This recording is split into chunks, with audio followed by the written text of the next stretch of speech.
aujourd'hui, je pense que l'occasion est très belle pour que je puisse vous expliquer quelles conclusions nous avons tirées de tous ces rendez-vous que nous avons eus avec des hommes politiques venus de tous les continents, des diplomates venus de tous les continents. C'est très important, la conclusion que nous avons tirée, et ça doit vous permettre de comprendre le monde. Parce que souvent, dans nos contrées, nous n'avons pas cette perspective de pouvoir avoir accès à certaines personnes qui vont vous enseigner beaucoup de choses à travers leur comportement, à travers leurs propos, et aussi en vous disant comment ils nous voient. Camarades, Dieu a créé le monde avec tout ce qu'il y a comme bonheur, comme malheur, comme bien, comme mal, les humains, les génies, les animaux et tout ce qui va avec. Mais nous, humains, avons décidé de faire du monde autre chose. Chez les impérialistes, ils ont une vision du monde que je m'en vais vous expliquer. Le monde se résume en un triangle pour eux. Vous verrez le triangle dans la plupart de leurs insignes. Peut-être que vous ne comprenez pas, mais le monde se résume en un triangle. Pour eux, au sommet du triangle, se trouve l'empire du bien. Et l'empire du bien, c'est eux. C'est la prospérité, c'est tout ce qui est positif. C'est eux qui ont droit à tout ce qui est bonheur sur ce monde. C'est eux qui ont droit à toutes les richesses. C'est à eux d'imposer leur manière de voir le monde. C'est à eux d'imposer leur vision, leur mode de vie. Voilà pourquoi pendant la colonisation ou leur conquête, je dirais, ils venaient vers nos terres et ils disaient qu'ils ont découvert nos terres parce que pour eux, nous sommes des sauvages. Nous n'avons rien comme eux, en fait. Donc, ils nous appelaient des indigènes et c'est eux, le peuple. Ils s'arrogent tous les droits et pour eux, le monde doit marcher comme ce qu'ils veulent. C'est simple, je prendrai quelques exemples. Regardez à travers leurs films, ils ont préparé l'esprit de leur peuple pour les faire comprendre qu'ils sont les meilleurs. C'est eux qui doivent tout posséder. Vous ne direz pas le contraire. Dans tous leurs films qu'ils propagent, vous trouverez toujours les méchants. Ce sont soit les Russes, soit les Sud-Américains, soit les Noirs qui jouent les mauvais rôles de trafiquants de drogue, de proxénètes, de trafic d'humains, jusqu'à un passé récent, bien sûr. Vous trouverez les Arabes qui jouent le rôle des terroristes. Voilà un peu comment ils perçoivent le monde.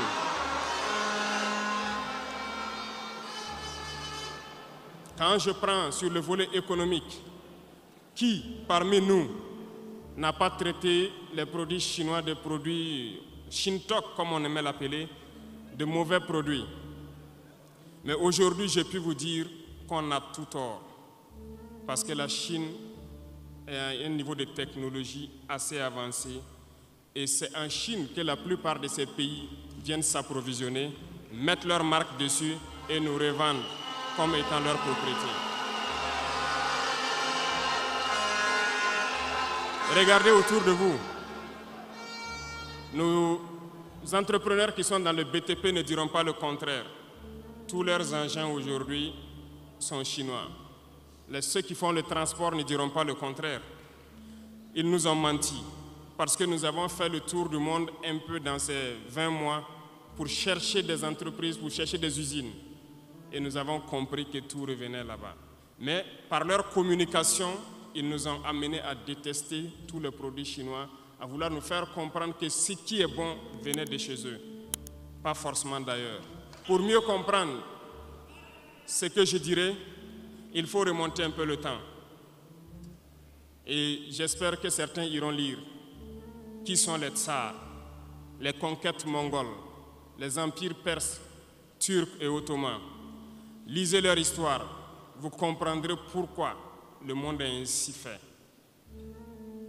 À la base du triangle, il y a deux empires.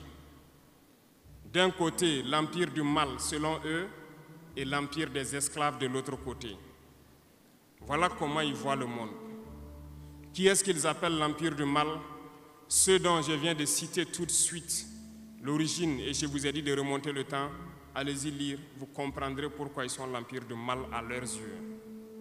Ils combattent l'empire du mal. Pour eux, l'empire du mal doit disparaître. Pour eux, l'empire du mal incarne le diable. Ils communiquent et ils le font comprendre à leur peuple ainsi. Voilà pourquoi après la Seconde Guerre mondiale, dans les années 80, je prendrai le cas de la Russie, où tous les stratagèmes ont été mis en œuvre pour l'effondrer avec le président Gorbatchev. Aux États-Unis, c'est le président Ronald Reagan qui était à la manœuvre.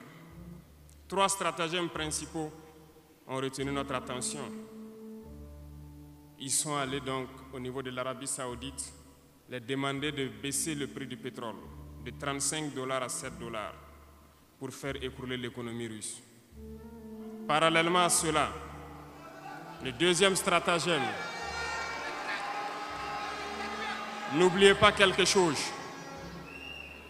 ces mêmes personnes qui viennent de quitter l'Afghanistan, soit disant qu'ils combattaient les talibans ont été reçus par le président Ronald Reagan à la Maison-Blanche. Ils ont été armés par la CIA.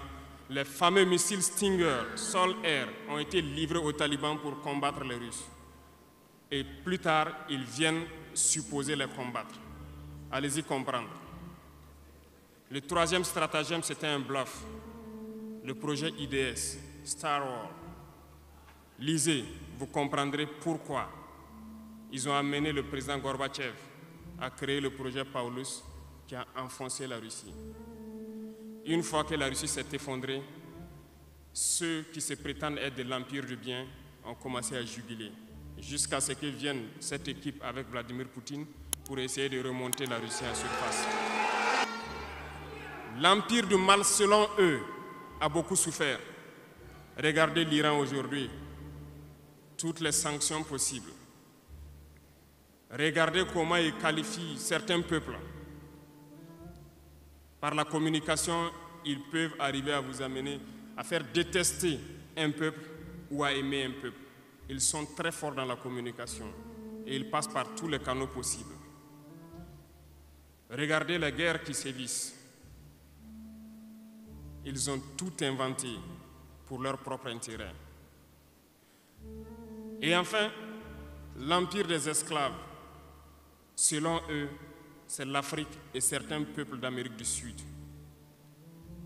Dans leur tête, comme je le disais dernièrement, l'Afrique les appartient, nos terres les appartiennent, les richesses de l'Afrique sont pour eux.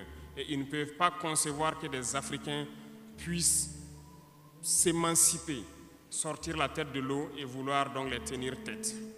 Et pour cela, ils se sont mis un cliché en tête. L'Africain est facile à manipuler, il n'est qu'émotion. Ils trouveront toujours un Africain pour lutter contre son frère. Et ça a toujours été comme ça. Par la communication, ils vous ont amené à détester votre propre couleur de peau. Dans nos cultures et dans beaucoup de cultures au Burkina Faso ici, le deuil était symbolisé par la couleur bleue. Lorsqu'une femme perd son mari, elle portait donc des tenues de couleur bleue pour faire son deuil pendant un temps donné. Ce sont eux qui sont venus vous dire que le noir symbolise le deuil, le diable, la médiocrité, tout ce qui est mauvais. Et malheureusement, nous avons tellement avalé ça que lorsque nous sommes en deuil, nous nous mettons également en noir. Il faut que nous nous réveillons. Il faut que nous nous réveillons parce que voilà le cliché qu'ils ont en tête. Eux, ils sont l'empire du bien, d'autres sont l'empire du mal, et nous, nous sommes l'empire des esclaves. Voilà comment les impérialistes voient le monde. Il faut que vous compreniez cela. Et là, je m'en vais faire un coup de gueule à l'endroit donc de certains intellectuels qui continuent de vouloir prêcher pour les impérialistes. Est-ce qu'ils ignorent cette partie de l'histoire? Je n'invente rien.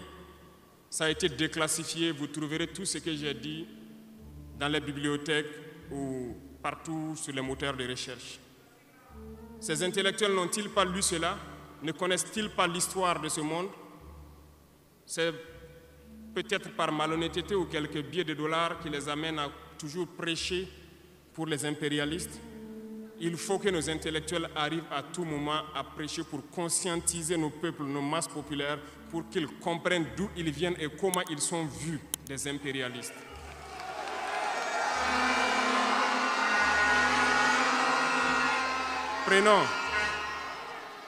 Prenons l'histoire de quelques guerres.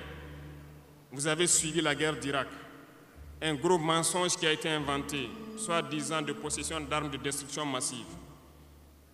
Certains sénateurs, au niveau des États-Unis, ont tout fait pour avoir les preuves. Ils ne l'ont pas eu. Souvenez-vous que plusieurs personnes ont démissionné de la CIA après cette guerre. Des preuves ont été inventées de toutes parts. Des services secrets occidentaux les ont aidés à fabriquer des preuves. Et on se souvient que le même Niger a été accusé en son temps en montant une fausse convention, un faux contrat de vente d'uranium à l'Irak. C'est le même processus qu'ils ont voulu amener la dernière fois pour soi-disant que le Niger vend de l'uranium clandestinement à l'Iran. C'est du déjà vu. Ils ont prétexté cela, ils n'ont pas eu de preuves. Même les Nations Unies ont trouvé finalement qu'il n'y avait pas de preuves tangibles de présence d'armes de destruction massive. Mais ils avaient leur objectif, il fallait détruire l'Irak. Ils ont détruit l'Irak. Ils ont créé l'État islamique. Tout comme ils ont créé les talibans dans les années 80. Les armer, les équiper. Et après, ils prétendent venir les combattre. Comprenez le jeu. Ça n'a que trop duré. Il faut qu'on se réveille et qu'on comprenne tout ça et que nous prenions conscience de notre situation et nous battre pour notre avenir.